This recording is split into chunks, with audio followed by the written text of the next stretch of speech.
এবার আমি আয়ারল্যান্ডে আসার সময় বাংলাদেশ থেকে এই জিনিসগুলো নিয়ে এসেছি।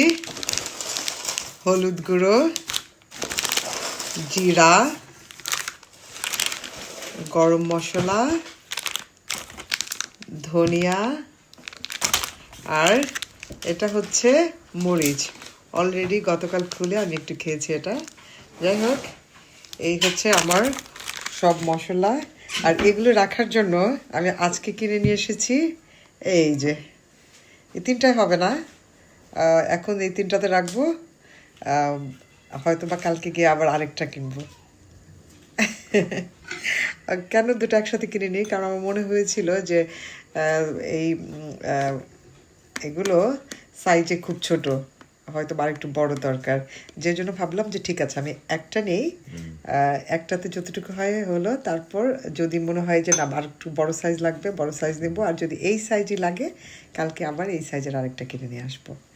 যাই হোক, মেন কথা হচ্ছে এটা আমার মশলাদানি তাহলে, আর এগুলি হচ্ছে আমার সব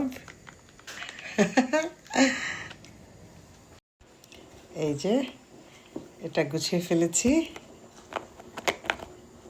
ধনিয়া, মরিচ এবং এটা হলুদ। তার মানে আমার আরেকটা আনতে হবে এই গরম মশলা আর জিরা গুঁড়োর জন্য। খুব ভালো লাগছে, এটা খুব সুন্দর জিনিসটা, আর তিনটা একসাথে লাগানো।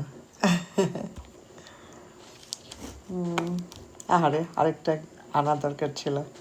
যাই হোক, কালকে যখন আবার যাব তখন আরেকটা নিয়ে আসবো।